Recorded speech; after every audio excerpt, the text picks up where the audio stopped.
Well, I thank the chairman for answering my question. You're quite welcome.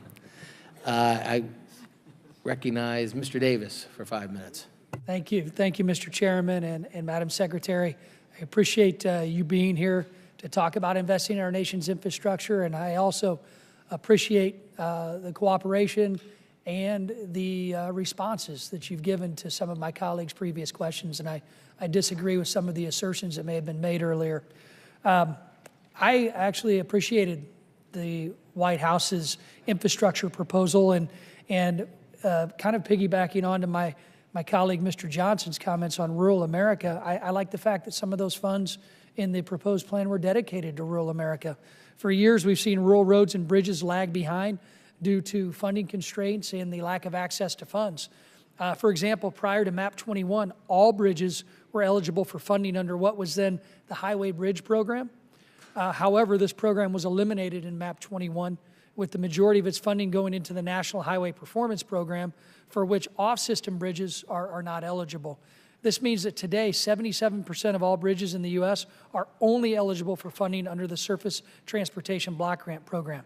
This leads to many off-system bridges in rural counties, like those in my district, being years, sometimes decades, behind in the maintenance that needs to be conducted.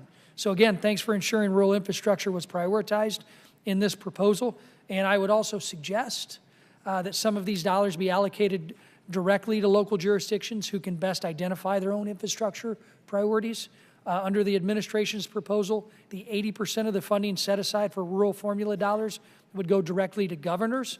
It would make sense to me to use the Surface Transportation Block Grant Program, which sub-allocates more than 50% of the formula to locals as a model, because unfortunately, local infrastructure priorities, as Chairman Schuster just mentioned, don't always align with our governors, regardless of which party may be in charge. Secretary Chao, do you agree that we should include some level of local control of rural infrastructure dollars? In fact, the President's entire infrastructure proposal leaves the priority of projects to the state and local leaders. So we don't say what project is preferable over another.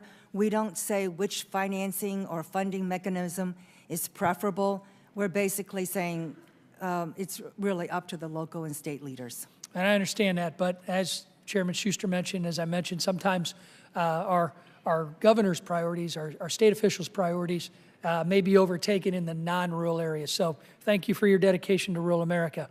I want to start my second question by noting that I support the DOT's electronic logging device rule moving forward, as the rule was authorized by Congress, and much of the trucking industry has already invested millions into coming in compliance.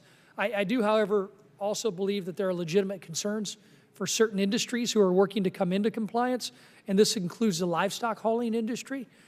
Madam Secretary, can you describe FMSCA's outreach to the agriculture industry leading up the implementation of the ELD rule?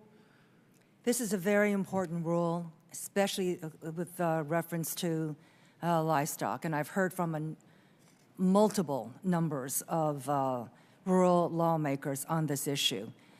Well, thank you. FMCSA supposedly has, I've been told, and if you are not satisfied with it, please tell me, because I will go back and reinforce this point with them. I've been told that they have held a number of outreach and educational sessions to try to explain the 90-day waiver that's been issued for livestock and how this particular rule functions.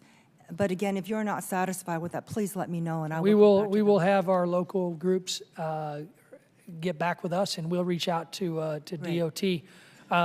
So you're saying the 90-day waiver's already been implemented. So eight livestock groups submitted a letter asking for a waiver, and that's already been submitted? The last one was December 18th, so it was extended until March 18th, which is coming up. Okay. Do you anticipate another waiver? Well, this is a big decision because legislatively the department is constrained, so we have to study it carefully. And I'm specifically but I'm very sympathetic to this issue. I'm specifically talking about the livestock industry.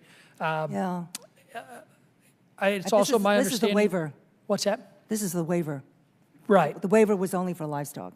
Okay. Yeah. Thank you very much. I appreciate the opportunity to ask you this, and we'll get back with you on the waiver issue to make sure our questions are answered. Thank you. I yield back. I thank the gentleman, and now Ms. Titus is